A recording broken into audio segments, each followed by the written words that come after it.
Pada dasarnya kita semua harus hati-hati, karena kalau sampai terjadi pengarahan yang semacam ini, itu menunjukkan kepanikan, itu menunjukkan suara mereka emang udah nggak ketolong, emang sudah ditolak oleh masyarakat, sudah ditolak oleh rakyat yang anti dengan politik dinasti. Makanya kemudian mereka memaksakan menggunakan segala cara.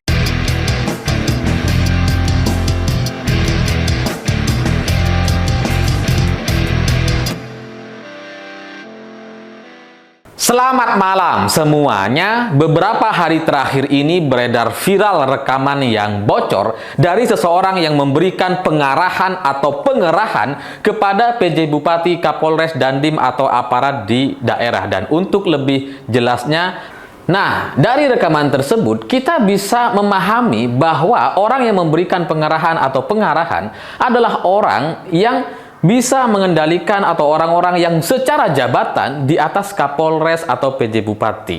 Jadi kalau kemudian Kejari, Kapolres atau bahkan Dandim mengklarifikasi dan mengatakan bahwa itu bukan suara saya tidak ada di sana dan sebagainya, itu bagi saya adalah sebuah klarifikasi yang percuma. Kita kan tidak pernah menuduh mereka yang berbicara. Dalam kesimpulan saya, kalau saya nonton atau dengerin video atau suara arahan tersebut, kita bisa menyimpulkan bahwa itu bukan suara Kapolres, itu bukan suara Dandim, itu bukan suara PJ Bupati. Karena justru nama-nama inilah yang disebutkan dan diarahkan gitu ya. Jadi kalau kemudian mereka memberikan klarifikasi, ya untuk apa? Kita kan tidak menuduh mereka. Dari rekaman yang beredar, itu memang dilihat atau disimpulkan bahwa itu bukan mereka. Itu terjadi pengerahan dari seseorang kepada PJ Bupati, Kapolres, Dandim, dan Kepala Desa. Jadi kalau kemudian Kapolres, Dandim kemudian mengklarifikasi itu bukan suara mereka, ya kita udah tahu ya, terus ngapain kalian klarifikasi gitu. Dan lebih lucunya lagi yaitu Bawaslu mengambil sampel suara dari orang-orang jabatan atau dari orang-orang pejabat yang disebutkan dalam rekaman tersebut. Mengambil sampel dari Kapolres, Dandim, Kejari, ya nggak mungkin lah. Kan nggak mungkin salah satu dari mereka memberikan arahan kepada semuanya gitu. Nggak mungkin Kapolres memberikan arahan kepada Dandim misalkan, atau nggak mungkin Dandim memberikan arahan kepada Kapolres dan PJ Bupati. Jelas yang mengarahkan bukan mereka gitu. Jadi kalau Bawaslu kemudian mengambil sampel suara dari Kapolres, Dandim dan sebagainya, ya itu omong kosong. Apalagi setelah itu kemudian Bawaslu menyimpulkan bahwa tidak ada pelanggaran karena suaranya tidak ada yang mirip, tidak ada yang sama. Ya iyalah. Yang bicara emang bukan pejabat-pejabat itu, bukan aparat-aparat itu gitu. Ini gimana sih gitu? Itu kan ibaratnya gitu ya, tetangga kita kemalingan tapi kemudian kita yang diperiksa, ya jelas kita akan bilang enggak ada lalu salah sasaran gitu. Yang bicara jelas bukan Kapolres, bukan Dandim, bukan PJ Bupati, bukan Kejari, tapi yang diambil sampel justru mereka. Ya harusnya yang harus dilakukan oleh Bawaslu, dia menanyakan gitu kepada Kapolres, Dandim, dan PJ Bupati atau Kejari, itu harusnya ditanyakan, kira-kira mereka ini kenal atau familiar nggak dengan suara di rekaman tersebut. Coba tanyakan kepada mereka gitu. Kalau kalian familiar, kira-kira siapa namanya dan ini jabatannya apa? Sampai kemudian memberikan pengerahan atau pengarahan kepada mereka untuk memenangkan pasangan 02. Yang harus ditanyakan adalah ini suara siapa? Baru kemudian di pihak kepolisian melakukan digital forensik untuk mencari tahu ini suara siapa. Karena ini jelas bukan suara editan, ini tidak dibuat-buat. Ini rekaman yang asli gitu. Karena suaranya memang suara-suara manusia yang tanpa editan gitu, sehingga jabatannya jelas bukan Kapolres, bukan Dandim, bukan PJ Bupati. Jadi salah sama sekali kalau kalian kemudian membuat posisi Dandim, Kapolres, Kejari atau PJ Bupati sebagai tersangka. Karena mereka bukan tersangka, mereka adalah orang yang diarahkan. Nah, yang mengarahkan ini siapa? Itulah yang kemudian menjadi tanda tanya dan harus dijawab. Siapa yang mengarahkan? Kalau dari level Polri misalkan, kalau orang yang bisa mengarahkan Kapolres, jelas ya jabatan di atasnya Kapolda, Kalau PJ Bupati mungkin yang bisa mengarahkan di atasnya juga, gubernur misalkan, atau istana atau presiden, bisa. Atau kalau dari Dandim, ya jabatan di atasnya gitu. Jadi kalau kita mau menganalisa dari rekaman yang bocor itu, seharusnya yang ditanyakan ini suara siapa? Barulah nanti suara pemilik suara tersebut yang diklarifikasi. Kenapa kemudian kamu memberikan pengarahan seperti itu? Nah, soal siapa yang memberikan pengarahan ini, ya bisa jadi orang-orang yang punya jabatan di atas aparat-aparat daerah ini. Bisa juga menjadi bagian dari operator rezim misalkan gitu ya, bisa juga gitu, karena ya orang-orang yang mengatasnamakan istana atau mengatasnamakan bagian dari rezim misalkan memberikan pengarahan, ini ada utusan dari pusat, bisa saja gitu memberikan pengarahan-pengarahan seperti itu. Jadi lucu kalau kemudian Bawaslu memeriksa orang-orang yang diperintah. Ini bukan tersangka mereka ini. Justru mereka lah yang disuruh-suruh. Yang menjadi tersangkanya adalah orang pemilik suara atau yang memberikan pengarahan itu.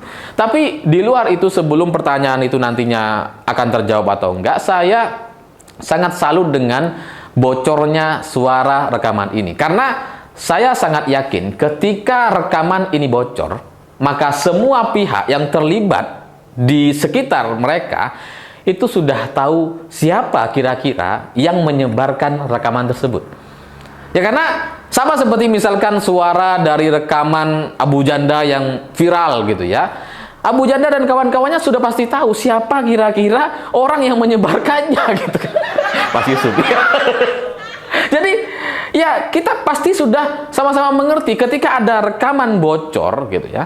Ini pasti yang menyebarkan adalah pihak internal atau orang yang berada dalam lingkungan yang sama. Dan ini bagi saya adalah sebuah pesan keberanian yang sangat luar biasa. Ini adalah pesan perlawanan dari rakyat yang tidak terima dan tidak mau, tidak rela memenangkan pasangan 02. Dari rakyat yang peduli kepada demokrasi dan takut dengan ancaman politik dinasti. Dan mereka tidak takut sama sekali dengan ancaman-ancaman rezim yang sebentar lagi tinggal beberapa hari lagi. Dan di luar itu bagi saya pengerahan kepada kepala desa, kepada Dandim, kepada Kapolres dan aparat-aparat setempat itu menunjukkan situasi kepanikan. Itu menunjukkan ada situasi penolakan kepada Prabowo dan Gibran. Ada penolakan luar biasa dari rakyat untuk tidak memilih 02 dengan slogan asal bukan Prabowo. Nampaknya ada kepanikan itu sampai kemudian melakukan pengerahan dan pemaksaan kepada aparat-aparat setempat untuk memaksakan pemenangan pihak 02. Jadi ya ini adalah sebuah bukti bahwa di jelang akhir masa kampanye ini nampaknya kubu Prabowo Gibran semakin panik gitu ya, sampai kemudian beredar rekaman percakapan atau ancaman atau pengerahan atau arahan untuk melakukan segala cara agar bisa memenangkan pasangan 02. Sementara dari rakyat ini nampaknya menyampaikan penolakan. Karena kalau rakyat di Sumatera Utara atau di Kabupaten Batubara sudah banyak berpihak kepada Prabowo Gibran, maka pengerahan atau pengarahan semacam ini tidak diperlukan lagi.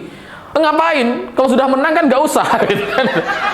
Tapi karena mungkin terjadi penolakan yang luar biasa, ada suara yang sangat jauh gapnya yang harus dikejar gitu, maka ya mungkin gara-gara kepanikan itu terjadilah pengerahan atau pengarahan yang semacam ini. Jadi dari sini ini menjadi satu pesan bagi kita semua bahwa nampaknya kemenangan PDI Perjuangan bersama Ganjar dan Mahfud dan partai koalisinya itu benar-benar di depan mata. Karena kalau kita melihat Sumatera Utara ini adalah suara yang secara partai, basis suara partai, memang PDI Perjuangan yang tertinggi. Meskipun di bawahnya itu ada Gerindra, Golkar, dan koalisi di Prabowo Subianto. Tapi dari basis suara saja kita bisa melihat bahwa ini adalah basis suara PDI Perjuangan.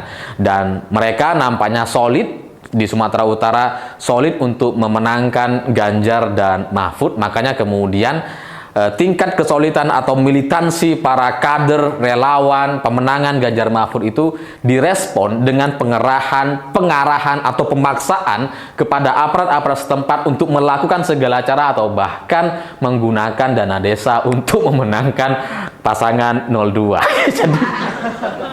Jadi ya kita sebagai pendukung Pak Ganjar cukup punya alasan untuk menertawakan situasi ini karena nampaknya mereka memang sedang panik-paniknya, dan kalau ini terjadi di Sumatera Utara, maka ini terbuka peluang atau terbuka kemungkinan juga akan terjadi di Jawa Tengah, Jawa Timur, dan Bali sebagai basis yang sangat kuat suara PDI Perjuangan. Mungkin akan ada rekaman lagi, mungkin ada yang tidak sempat merekam dalam percakapan pengerahan atau pengarahan, tapi pada dasarnya kita semua harus hati-hati karena kalau sampai terjadi pengarahan yang semacam ini, itu menunjukkan kepanikan, itu menunjukkan suara mereka emang udah nggak ketolong, emang sudah ditolak oleh masyarakat, sudah ditolak oleh rakyat yang anti dengan politik dinasti. Makanya kemudian mereka memaksakan menggunakan segala cara. Dan kalau situasinya sudah seperti ini, maka wajar kalau ada drama-drama di internal PD Perjuangan karena ya memang hanya dengan cara itulah mereka bisa mengganggu konsentrasi dan fokus kita. Tapi dari beberapa kali pemilu, situasi semacam ini sudah terbiasa kita jalani, udah biasa kita hadapi, dan kemenangan yang kita inginkan, yang kita harapkan nampaknya semakin dekat di depan mata. Jadi pesan saya kepada relawan Ganjar dan Pak Mahfud, hari ini kita bisa melihat bahwa kemenangan semakin dekat. Jadi jangan sampai kemudian kemenangan yang semakin dekat itu diganggu oleh pihak-pihak tertentu yang tidak menginginkan kita menang. Jadi rapatkan barisan, tetap lakukan perlawanan, dan sebanyak-banyaknya aparat dan pejabat di negeri ini, jelas lebih banyak rakyat Indonesia atau kita semua. Saya pikir itu. Terima kasih sudah menonton. Begitulah kura-kura.